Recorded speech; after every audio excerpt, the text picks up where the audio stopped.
Container, container, I'll turn you nice and red. Container, container, put the logos on. The lyrics to this container song are being made up as he goes along. The accent is so thick, it's impossible not to notice he's Ubi, from the vanishing peninsula of Ubisunt on Muindi. Container, container, used to be Wild Pines. Container, container, now belongs to Everard. Everard, Everard, Everard, he looks after everyone. Huh? Well, hey there. How can I help you, mister? The look in his deep blue eyes is as sincere as you've ever seen. Kind of makes you feel like an arsehole for no apparent reason. I see you are not a union man, mister. Did you get lost? You're not one of them scabs, are you? I mean, I don't personally mind. Folks is just folks, you know, and folks gotta eat. Just some of the other guys don't look too kindly on the scabbing kind, if you know what I mean, mister. Oh yes, born and raised in Arish, mister. Mum had to leave my dad after he got a bit violent. Took us here to the new world. I was about 10 then, too old to lose my accent then. People say us Ubis are up to all sorts of trouble with sheep and other animals and whatnot. I just want you to know there was never any of that where I come from. No sir, those are just nasty rumors. Thank you for clarifying that, sir. Oh, I'm just making some covers for them containers here. Yes I am, yes I am. So it's easier for the crane operators to spot them. Everything is so pretty and red. You and Leo look like brothers as you glance around with similar childlike wonder. Sure is, mister. Sure is. Really livens up the place. Yes it does, yes it does. I had to break this bonding moment, but the red containers mean they are replacing the company livery with the union livery, which means this strike isn't gonna stop anytime soon. Oh, most of the guys are down at the gates, keeping the scabs from coming in. We're on a strike. The whole union is. You don't have to work when you're on strike. Ha! We haven't worked for 2 months now. So no one is working? Not everyone is down there, of course. Mr. Everard is in his office, where he always is, and Jean-Luc is guarding the gate. But Titus and his boys got into some drunken trouble and Everard sent them on a nice vacation, for a week or so. Oh, I'm not really supposed to talk about that. That's union business. Him and his boys stirred up something in town. Probably drank too much and got into a fight or something. I heard Mr. Everett telling them to take some time off. I guess the boys got a bit too rowdy and had to let out some steam. I don't really know the details. That's just how boys are, you know. I haven't been in a fight since I was in middle school. Easy, Leo. Let's keep this on the hard ease.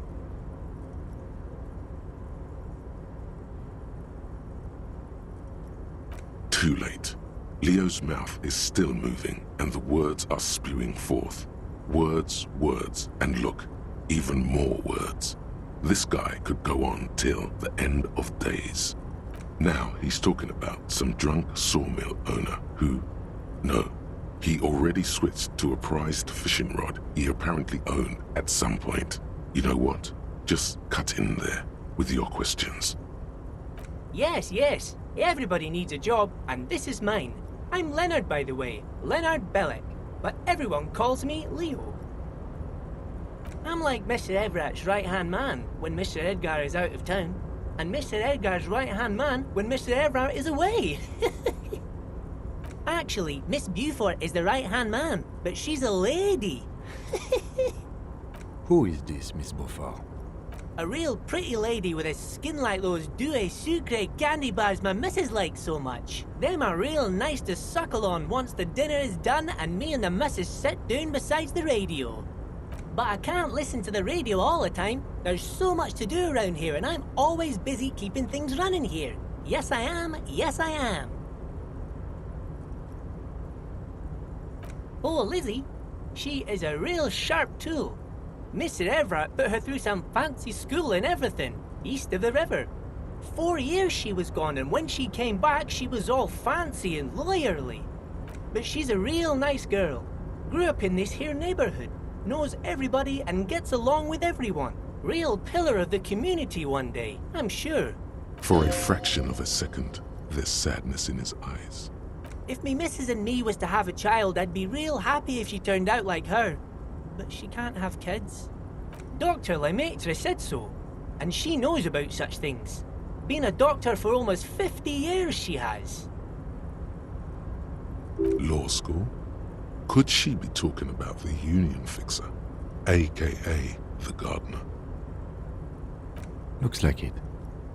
I'm not sure what a fixer is, but she is a real nice girl.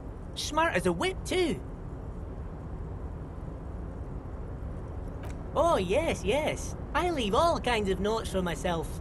That old head of mine ain't so good at keeping things in no more. I almost forgot about the borscht.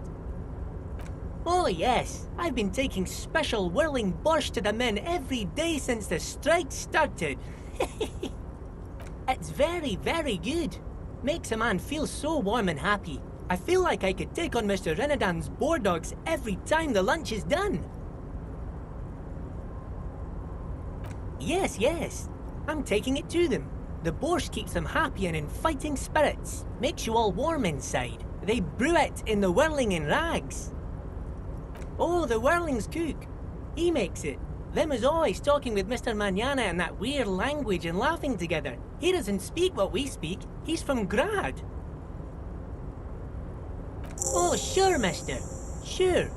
You do that. Yes, sir.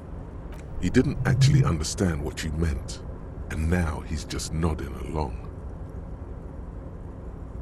Oh, that one. That should be empty as far as I know. Lots of containers here have nothing in them. They're just waiting to be loaded up. Told you. Oh, you want Mr. Everard then? He's an awfully nice fellow, he is. Him and his brother are both nice fellows. They've lived their entire lives in this here neighborhood.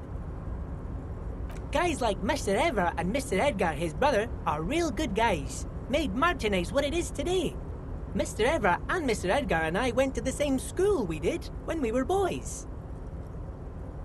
Oh, Mr. Everard is usually in his office, of course. But you gotta be quick if you want to see him. He leaves around 10 p.m. Bye-bye now.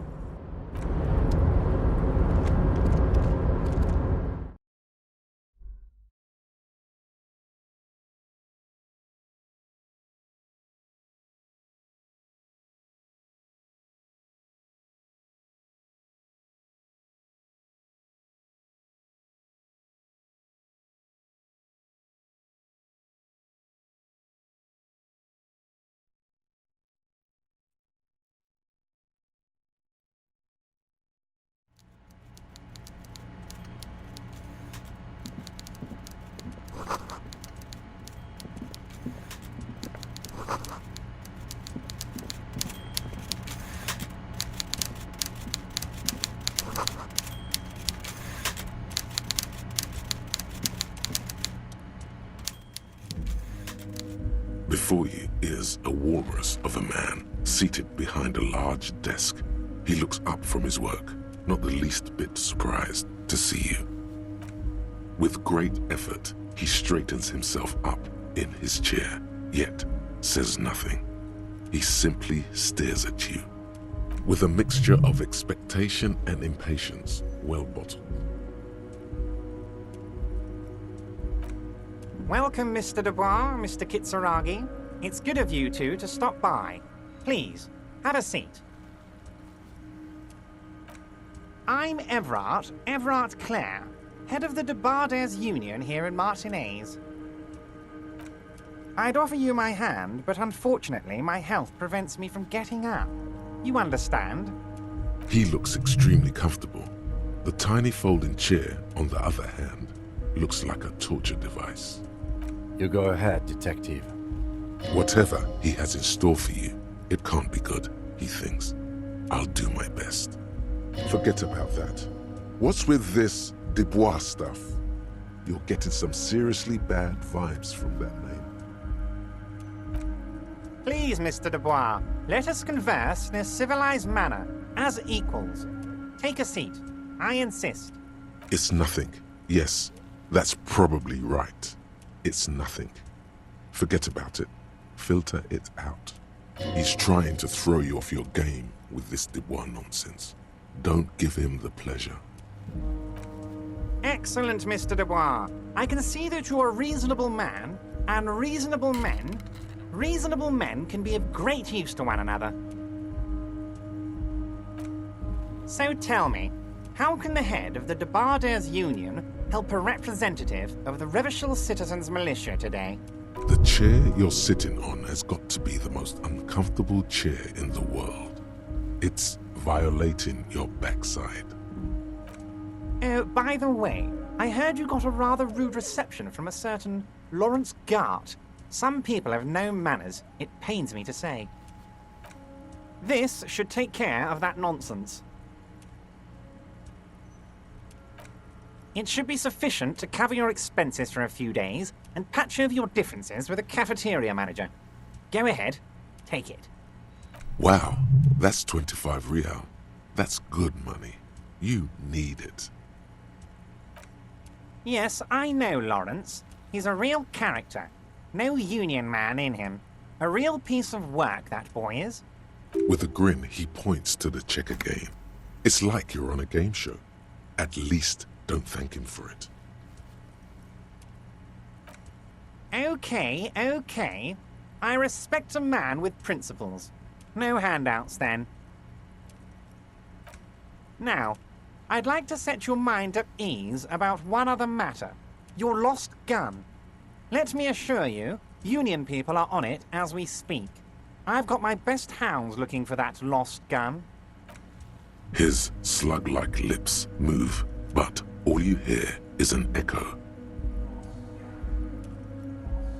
The world is swallowed by a black hole of fear. Only 2 words escape its gravitational pull. Lost and gun. I know everything, Harry. Right now, I know that you're worried. Don't be worried. Everything's going to be all right. It's not like you left it loaded. You didn't lose a loaded gun. Local children aren't out there playing with it right now, pointing it into their own mouths. It's in a safe place. I just know it. I have a feeling everything's going to be all right. It was loaded. There were 2 bullets in it. You always keep at least 2 barrels loaded. God, you're sweating. Your knee is jerking. You're about to cry, aren't you? You're about to cry because you lost your gun and those children are going to shoot themselves with it. Mr. Dubois, you don't look so good. What is this, Mr. Dubois? He keeps repeating. What is he trying to pull here? You need to cool the fuck down. Chill. Mr. Dubois! Mr. Dubois! Harry!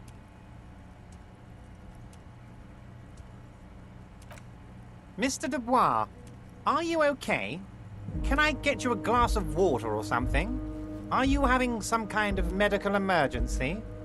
Maybe you could use your hands somehow, in a kind of throw-in motion, like you're throwing that Mr. Dubois act right back at him. He's Mr. Dubois.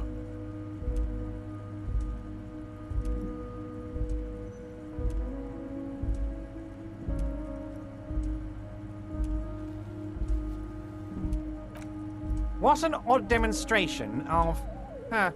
you got me, Harry. I don't even know what. As entertaining as it was, I'm afraid we're wasting our time. And I'm an extremely busy man, as I'm sure you are too. Okay, enough. We are here to ask you some questions pertaining to a murder investigation. Quick, here's your window. Get yourself together and ask him questions. Police officer questions.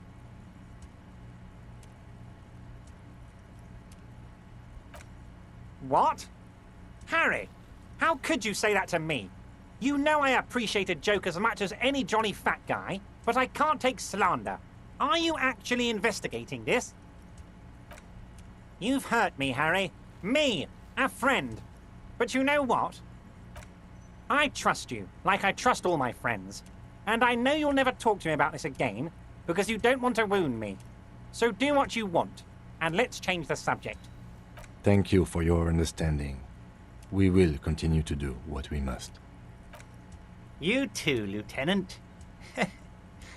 You know, I like you, but you never were my favorite. I'm a Harry guy.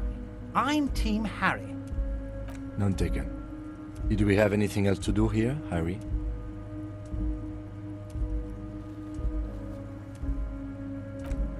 Ah, yes. Your side investigation. Thank you. You've got some spirit clearing up phony drug accusations alongside this murder. I'll talk to the mayor and see if I can get you the key to the city, Harry. Now let's talk real business. Actually, Rivershell doesn't have a mayor. Not even a speck of anger in his voice. That's that then. Am I going to ask? Hell, Harry. You spin-kicked my strongest man in the face. I saw it from my window. Would you ask a man like that how he got into your container yard?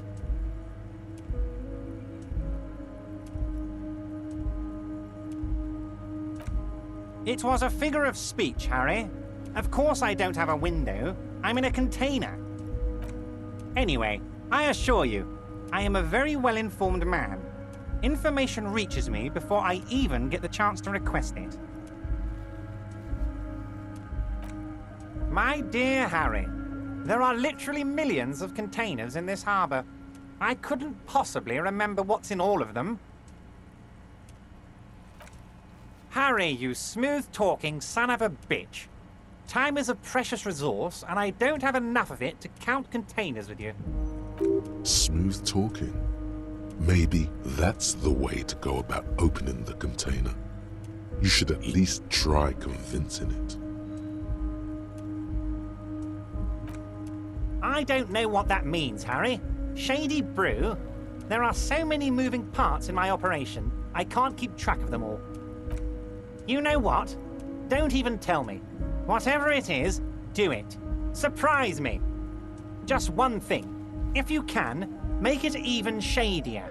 He sincerely has no idea what you were talking about. And he doesn't care either. Oh, of course. That's your main thing here. That's why you're in Martinez. I know everything that goes on around here, and I would love to discuss it with you. I mean, it's no secret that the lynching is connected to the strike. So much to talk about. Honestly, it's been weighing on me so heavily. I understand you need to interview me. But there's a thing that's been keeping me up at night. I want to talk about the hanging. I mean, if we could just calmly talk, exchange information, we could blow this thing wide open. Yes, that sounds good. Let's do that. But I can't think straight with this thing weighing on me. You're police officers, aren't you? I have a crazy idea. You guys are basically door-opening machines, incredibly talented at opening doors. I'm not sure I understand. If you're asking us to break down someone's door, it's not going to happen. Come now. I just need you to go open a little door for me and leave it unlocked. A simple thing. Absolutely nothing shady about it.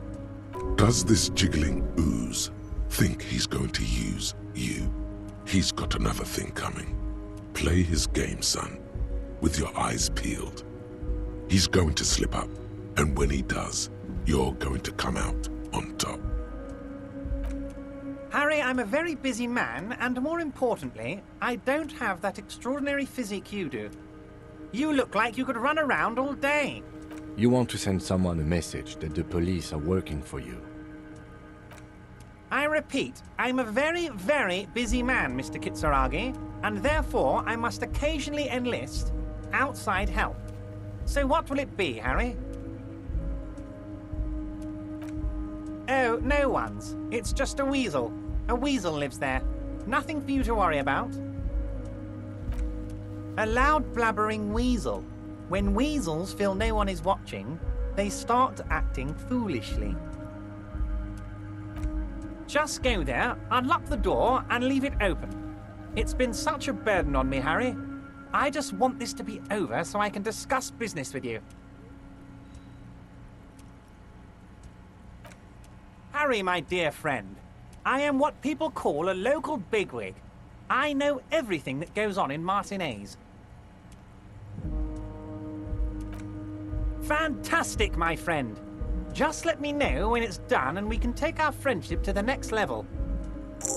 You can get the key from Manana. He's down by the gates. Manana's like a free agent in the Union. Special operations. Hardened socialist. A real free thinker too. He'll tell you precisely where the door is. One last thing, Harry. Just open the door. You don't need to go in or anything. I just want that weasel to come home and see the unlocked door. Of course. Let us dispatch with the formalities. You call me Everard, I call you Harry. That's what the hanged corpse called you. Harry. My God, so it's true. I didn't want to believe it, but you are a fantastic science fiction amnesiac cop, aren't you? What are the odds of that? I think the odds of that are very low. I assure you, there's nothing to be ashamed of, Harry. You're among friends, and the good news is... I have a big fat folder on you, Harry. I'm sure you have a lot of questions to ask. Maybe I can help you out. Don't trust him. For all you know, Dubois might be his name. You need to confirm this. I'm sure you had some concerns you thought I might be able to address. And you were probably right. I can. It's just a brown folder. You can't make out what's written on it. Are you trying to tell me you've gotten hold of some of our documents? Mr. Kitsuragi, would you mind? Me and Harry are talking about his lost identity right now. Don't just jump to the folder. That's not smart. Shows you're on the edge. Do some probing first. It's Harry. Harry Dubois. You don't feel like either one of these things. You know what your name is. You have a sophisticated name, like that of a count, or a beautiful man. Fine, Harry. You can even be Harry Raphael Dubois de Costo, or whatever you choose to be. Mr. Kitsuragi doesn't seem even slightly empathetic to your memory loss, Harry. I, however, wish to help you any way I can. But of course, Harry, your precinct is the 41st and you live in Jamrock. You're a Jamrock boy. A long way from home, but that's okay. Family? Harry, you're not a family man. There's not one peep of family in here. Unless you think you're a family man. Do you strike yourself as a family man, Harry? Well, yes. I'm sure you're going to make one little boy or a girl very happy and proud one day, Harry. Harry, you're not simply a cop, you're a star. A bright shining star in the drab law enforcement sky, outshining all other stars. You're a superstar. Of course I do, Harry. And I'm gonna help you shine.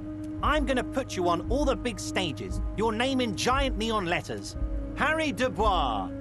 The giant neon sign reading Harry Dubois, hanging from the Cavalson crane, can be seen all the way to Jamrock.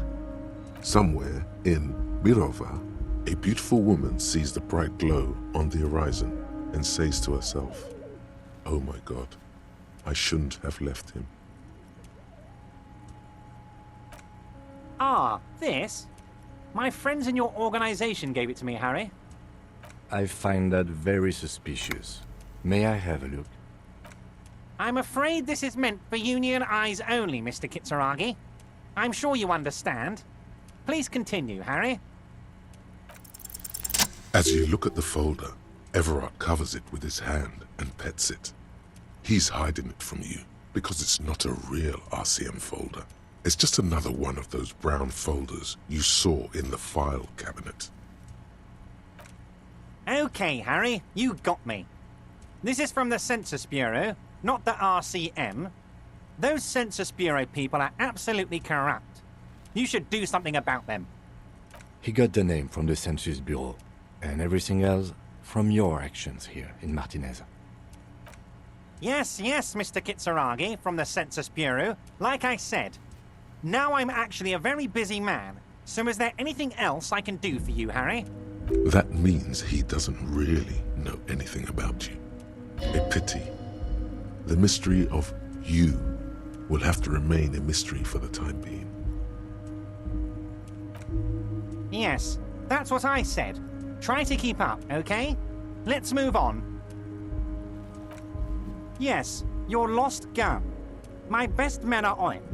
They're turning every stone, searching every playground, asking kids, grandmas, everyone. Your gun will be found, Harry. Let me assure you of that. It's just a matter of time and effort. The only way to find it seems to be working with him. He might even be holding your gun hostage. Who knows? Only one thing is certain. If you work with him, you're going to get it back. And working with him might be the only way to do it.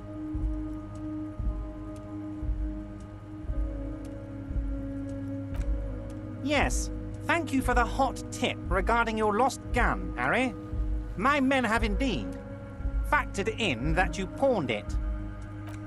Now please, let the professionals do their job.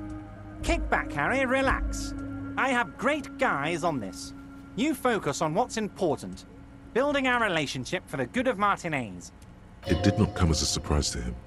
He might actually not be bullshitting. Harry, I was only trying to be tactful.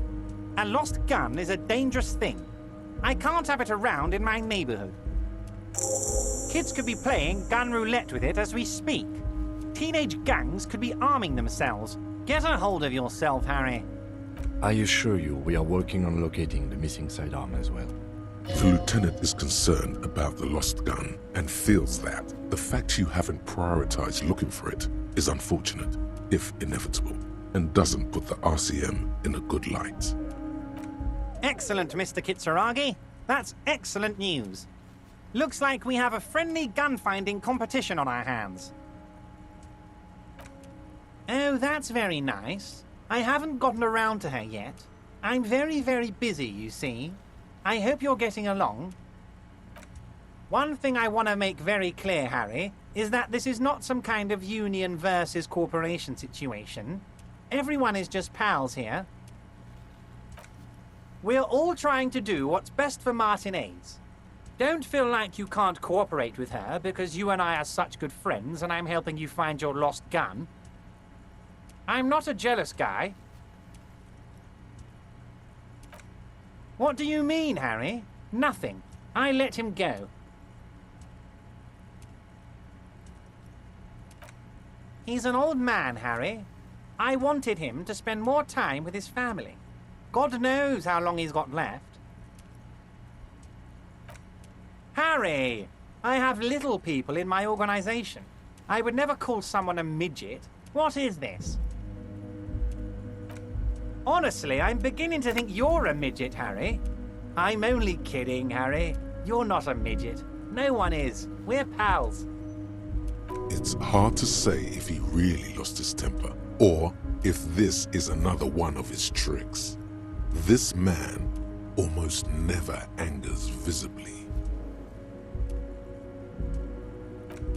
Vanished? Harry, the woman left her casserole in the oven and couldn't make it here in time for the voting. Oh, did I leave my casserole on? Better go home and check. The election can wait. When she got back, the whole thing was over. Wait, there was no mention of a casserole from Joyce. Harry. Do not fixate on this little matter. Maybe it was a rabbit stew, or a hairdryer, or an iron. The point is, her heart wasn't in it. Mine was. If it's spilled blood you're looking for, then there certainly isn't any in his expression or demeanor now. Yes, yes. Low balling, of course. This isn't a casino, Harry. Real people, real livelihoods are at stake here. But everything's a casino for those rich types. His expression makes it clear. This is childish and irresponsible behavior. If she actually wants to see me, she will find a way. Any good negotiator would. And I just don't have anything to discuss with a bad negotiator. It's a fortress. He knows she can't get in here. Of course, Harry. Let me just assure you one more time.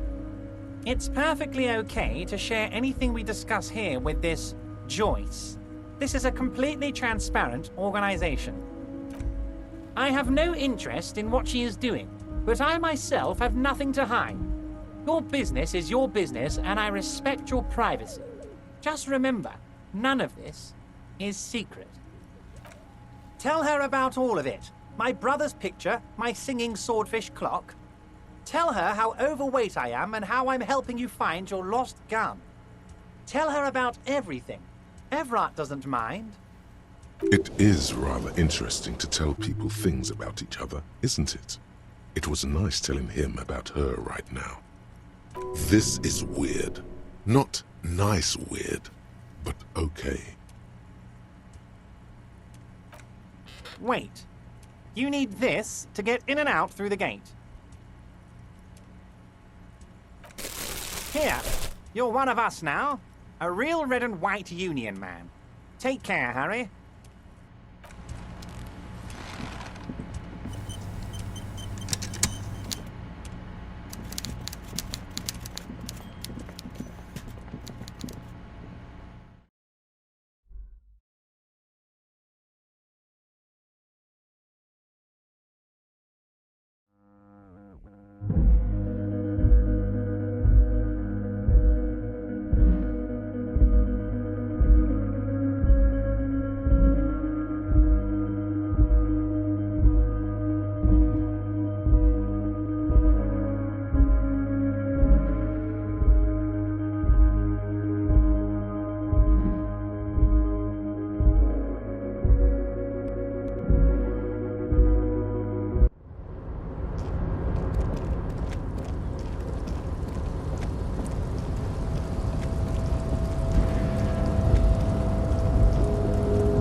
So, how'd you like our harbor?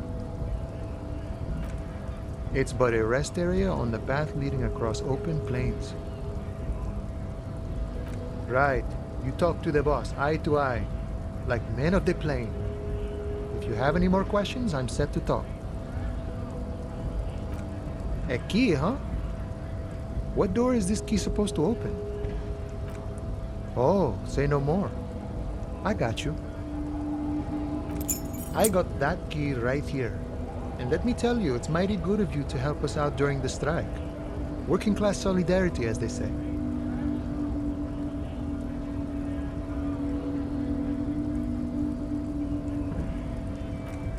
I knew this man was a commie. And it's a good thing you're doing too. Thanks. What you're looking for is a basement door behind the greenhouse. That's behind the whirling in rags. That's all I know. Our organization is what you call compartmentalized. Means we keep out of each other's business. Okay, but where did you get the key from? The janitor gave it to me. Nice fella. We talked about life and things that really, truly matter. None of this mess we're in. This jiving and juggling. What's it for? To feed our children, I guess. I'm more of a philosophical dock worker. I like to talk about the big picture stuff. Who I am, who you are, what we are fighting for.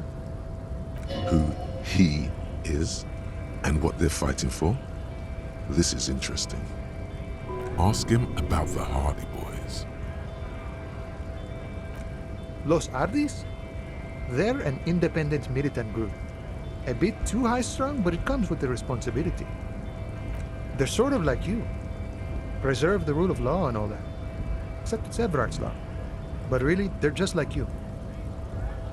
Is he actually comparing you, an officer of the law, to some neighborhood vigilantes? Why not? Must be nice being something else for a change. The rest of us are just folks.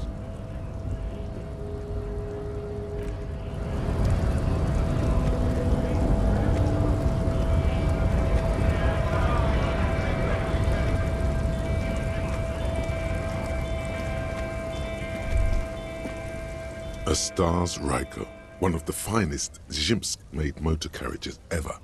An oldie, but a goldie. Not many people outside of Grad, and Revachol West too, it appears. Bulky frame, heavy, hardy, looks like a tractor. Yes, built like a tractor, and used like one too in the Zhimsk countryside. Take note of the 8-antler emblem. The symbol of the Stars Ryko, proudly born to honor its humble roots. A Stash Ryko KK2. That's a classic model. Never thought I'd see another one repainted after what happened last time. No, only that the motor carriage is typically baby blue, the colors of Sigismund the Great, an ancient Zhimsk ruler. His banners were famously zephyr and white, the colors of the Stars Ryko.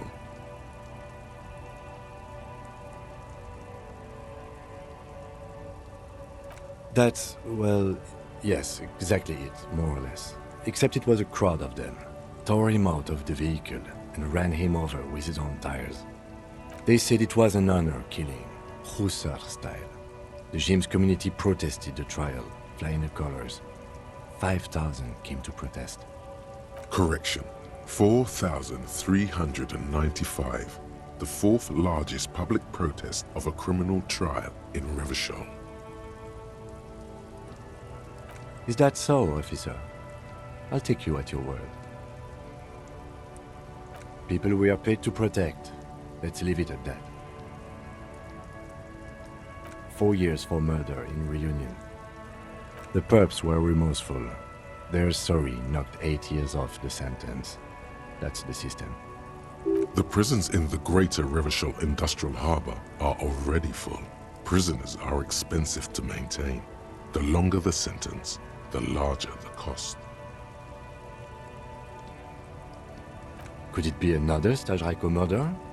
Honestly, that just doesn't seem like the type of vehicle our dead guy would drive. So my initial guess is the two are not related. Yes, detective? You sure you're not Zhimsk? Yes, you're sure you're not. Or if you are, it's only in that Revacholian way, 4 to 5% maximum.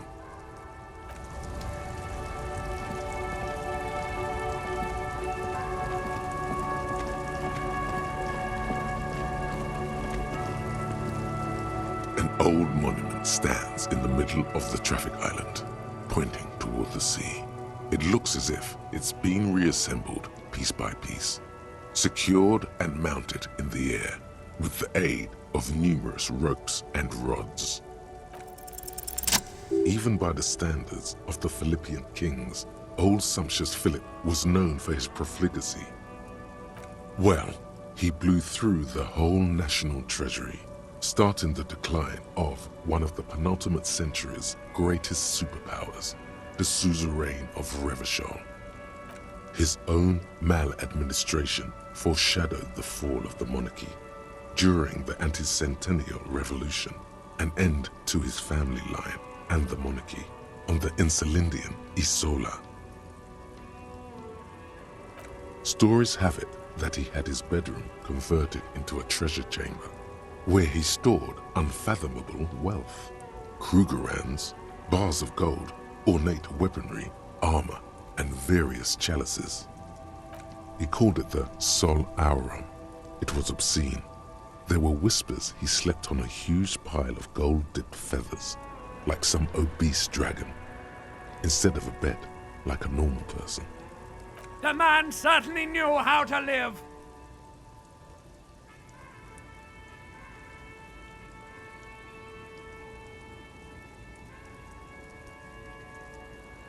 But wait, you haven't even heard about his fabled cocaine addiction. You see, old Philippe wasn't just good at squandering the national treasury on gold and ceremonial weaponry, he was also a prodigious snorter of nose candy. Cocaine. His Majesty's courtiers said it helped him connect with the higher realms. That's what the revolutionaries said 150 years later, right before they emptied out the royal mausoleum and dumped His Majesty's mortal remains in the Insulindian Bay. This is slander. The king was just and beautiful. The revolutionaries made this all up.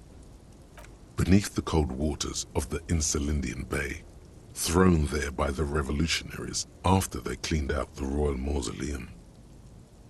The original was blown apart by communards, then further damaged during the landing of the coalition's airships during the turn-of-the-century revolution, when Martinez was leveled. Most historians think the coalition's hasty landing may have ultimately saved the statue. If the communards had more time, they would have reduced it up to even finer pieces.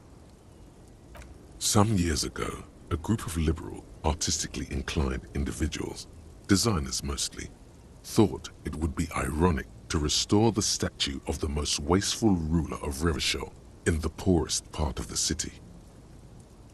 The statue is supposed to capture the moment it was blown apart, like an instant frozen in time, a rare butterfly trapped in amber, floating on a sea of shit. People in Martinez tend to disagree, as do many prominent art critics and thought leaders with more nuanced social awareness than the young ironists. Philip III, the squanderer, however, with his bronze face up in the air, doesn't seem concerned about what the hoi polloi think of him in death.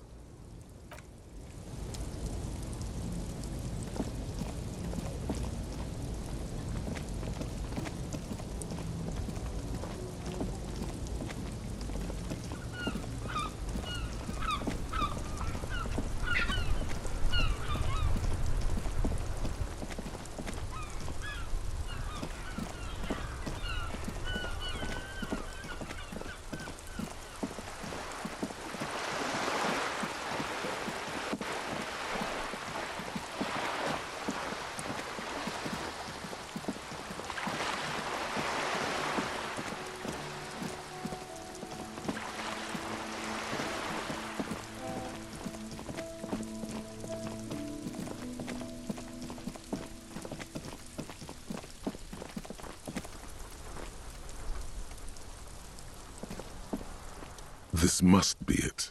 The basement door is weather-worn. The copper nails holding the upholstery in place have turned green from sea air, and there's a knocker shaped like a lion's head. The door is slick with rain. You don't hear any movement inside. In fact, it's oddly silent in the yard around you. No birds chirp. You knock silently. The upholstery muffles the sound. No response comes from the apartment. I guess no one is in? You're pretty sure the owner of the apartment isn't here. It's safe-ish. Let's be honest. This isn't what I joined the RCM for, but every day tells you something new about yourself. Apparently, working with the local union boss to get info on an investigation is not something I'm squeamish about. If the Merc Tribunal happens before we solve this, we are looking at casualties. What's one unlocked door compared to that? On the other hand, we could just leave and tell Evrart we opened the door. No one seems to be tailing us to see if we actually did it. Yes, presenting a fabrication is known to get results here and there. You took this task. You make the call. The door is right here. You can just open it and be done with this. Besides, if you never open it, you're never gonna find out what's behind the door. You try to be as silent as you can. It takes a bit of rattling of the handle to loosen the bolt. Finally, the door unlocks with a small clack. Thoughts race through your head. The sound of the key turning still echoes in the yard. Hopefully no one heard. Only curiosity could account for stepping over that threshold. Maybe there's treasure in there. A white alligator. A fountain of quicksilver.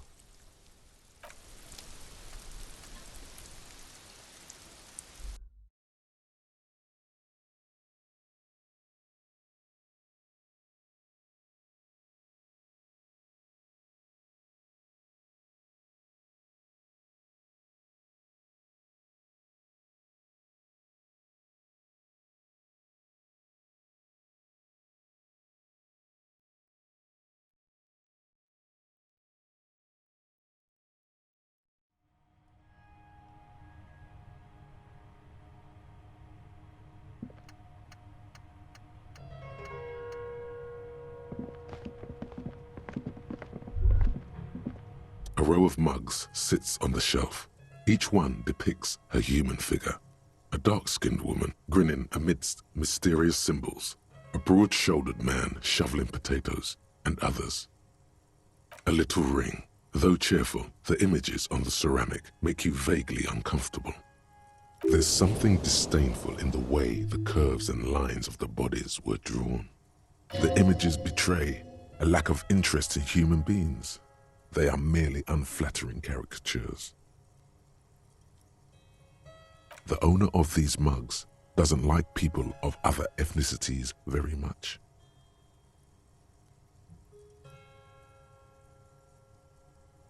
This person is unhappy.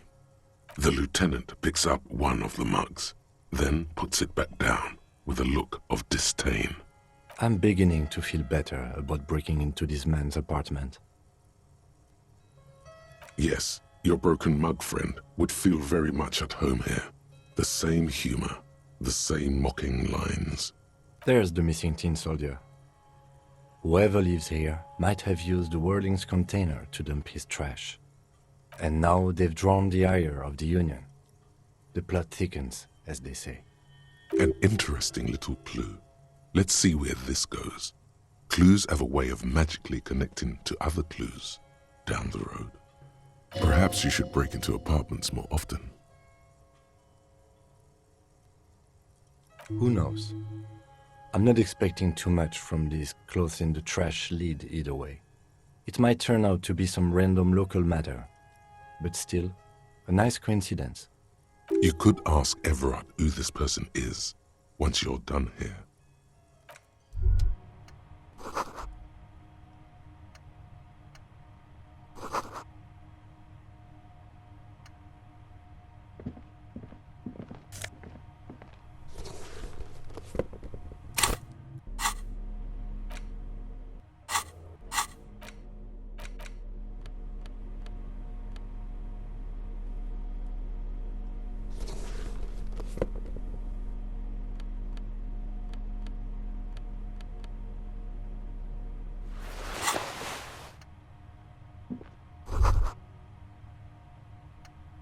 This is the flag of Revachol, the suzerainty. This isn't just one sun, but there are little suns dancing around the big sun.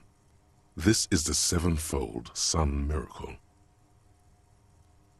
It's an optical atmospheric anomaly the first settlers saw. Happens in cold weather. 6 small suns around the big one. This complex halo phenomena is how old Revachol got its flag. The tenant is an old-fashioned guy. The flag doesn't seem to mind. It's just a colorful fabric with a sun sewn onto it. Like all feudal flags, it looks like a children's drawing.